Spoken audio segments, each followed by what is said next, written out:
नमः शिवाय दोस्तों, स्वागत है आपका। आज फिर से एक बार बहुत ही अच्छे टॉपिक के साथ। बहुत सारे साधक पूछते रहते हैं कि भैया क्या पुनर्जन्म सच में होता है या सिर्फ एक भ्रम फैलाया हुआ है सब जगह पे। इसका प्रमाण क्या है दोस्तों? पुनर्जन्म का प्रमाण तो केवल व्यक्ति को तब हो पाता है जब वो अपनी साधना में उतरता है। अभी तो आपको ये भी नहीं पता कि हम शरीर नहीं है, हम आत्मा है। हमने बहुत जगह से सुना है कि हम आत्मा है, पर आत्मा का अनुभव कितने लोगों को है? बहुत कम लोग हैं जो आत्मा का अनुभव पूरी तरह से कर पाते हैं और अपने शरीर से बाहर निकल के आउट ऑफ बॉडी रियलाइजेशन कर पाते हैं। और जितने भी लोगों ने आउट ऑफ रियलाइजेशन बॉडी का किया है अपनी, और जितने भी लोगों ने आउट ऑफ बॉडी रियलाइजेशन किया है, वो इस बात को अच्छी तरह जानते हैं कि पुनर्जन्म होता है। परंतु मैं आपको शास्त्रों में और हमारे जो पुराने काल में जितने भी बड़े बड़े गुरु हुए, उन्होंने क्या प्रमाण करके दिया पुनर्जन्म को लेकर, उनकी क्या स्टेटमेंट्स थी, मैं आपको वो बता देता हूँ, जिससे कि आपको पूरा यकीन हो जाएगा कि सच में पुनर्जन्म होता है। दोस्तों, अगर मैं आपसे कहूँ कि भगवान बुद्ध के बारे में आपकी क्या राय है, तो आप में से 99% लोग कहेंगे कि भगवान बुद्ध जो है एक जागृत संत थे और उन्होंने अपने जीवन में आत्म साक्षात्कार, आत्मबोध की प्राप्ति की और उन्होंने लाखों लोगों को ध्यान योग के मार्ग में लगा करके उन्हें भी आत्म साक्षात्कार तक पहुंचाया। भगवान बुद्ध जब एनलाइटेंड होकर अपने घर पे वापस आते हैं, तो वो जब भिक्षा मांग रहे होते हैं, तो उस वक्त उनके पिता उनको कहते हैं कि ये तू क्या कर रहा है, तू राजा का बेटा है और तू भिक्षा मांगता है। तो भगवान बुद्ध कहते हैं, कैसा राजा का बेटा? मेरे तो कई जन्म हो चुके और कितने ही जन्मों में मैं भिखारी जैसा भी था, और भीख मांगना तो मेरी जीवन भर की जो है लाखों जन्मों से मेरी प्रवृत्ति रही है।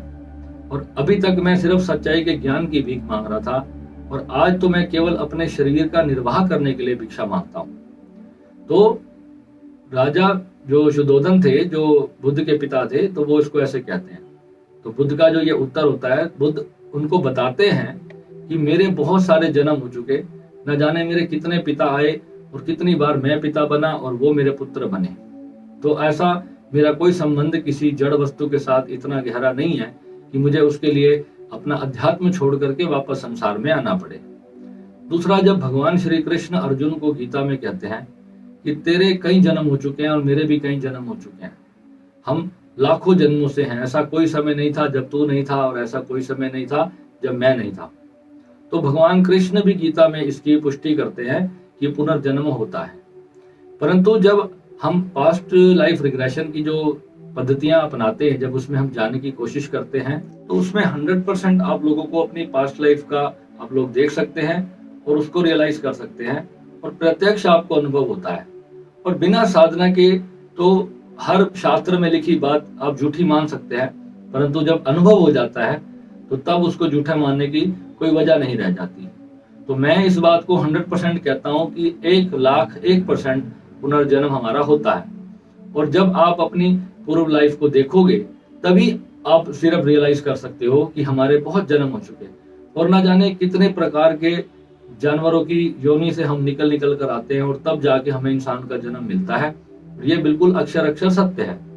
परंतु ऐसी साधना मनुष्य को करनी चाहिए कि वो पास्ट लाइफ में ना उलझकर अपने आत्म साक्षात्कार के लिए आगे की ओर यात्रा करे। मुझे भी बहुत शौक था, एक बार मैं भी अपनी पास्ट लाइफ देखने के लिए मैंने भी साधना की, और जब एक बार मैंने उसको देख लिया तो वहां सिर्फ दुख और कष्टों के और तकलीफों के और कुछ देखने को नहीं था, और ना ही उससे कोई सोल्यूशन निकल कर आया।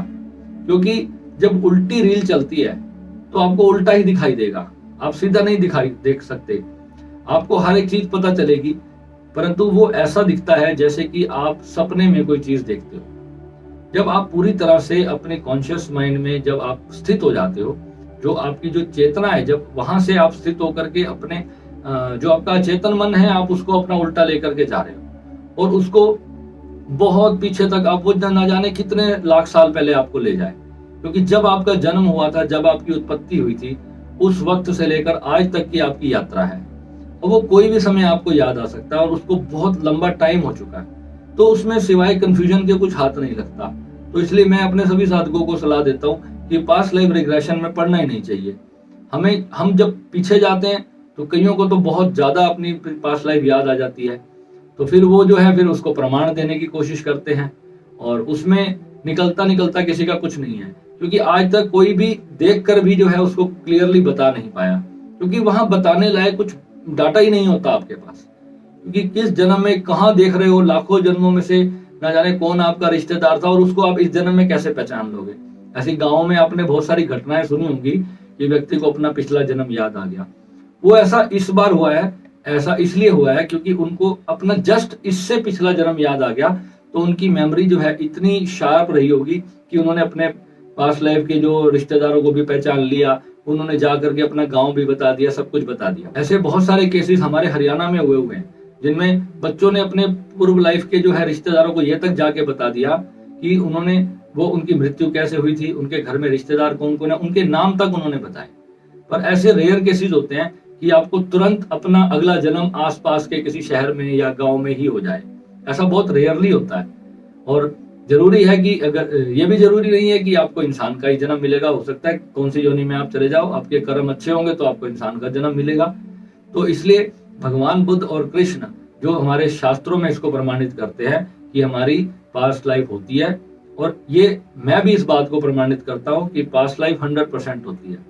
और जो इसको साधक है, जो इसको अनुभव करना चाहता है, तो एक बार अनुभव से भी गुजर ले, तो अनुभव हो जाएगा, तो उसके मन में कोई शंका नहीं रह जाती, फिर उसको पक्का हो जाता है। क्योंकि बहुत सारे रिलीजन जो है वो पुनर्जन्म में विश्वास नहीं करते, मगर हमारा सनातन धर्म पुनर्जन्म को शुरू से कहता आ रहा है कि हर जन्म में हमारे को कर्मों के हिसाब से अगला जन्म मिलता है, और आत्मा जो है एक वस्त्र की तरह इस शरीर को धारण करती है और पुराना शरीर छोड़ देती है और अगला शरीर धारण कर लेती है। इसीलिए हमारे सनातन धर्म में जो चेतना शरीर छोड़ती है तो उसका पिंडदान भी किया जाता है। पिंडदान का मतलब ही यही होता है, पिंडदान में जो बेटा होता है वो अपने पिता के या माता के लिए संकल्प करता है कि उनको अगले जन्म में जो है अच्छा शरीर मिले, अच्छा उनको जीवन मिले, इसकी कामना करते हुए उनकी पूजन और देवताओं की आराधना पूजा करता है, और इसी भाव से जो है वो सारे जो अनुष्ठान कराए जाते हैं। तो सनातन काल से ये चला आ रहा है, और ये अक्षर अक्षर सत्य है। ठीक है, तो आई होप आपको ये पुनर्जन्म का कंसेप्ट आज समझ आया होगा। मिलते हैं अगले वीडियो में। नमस्कार।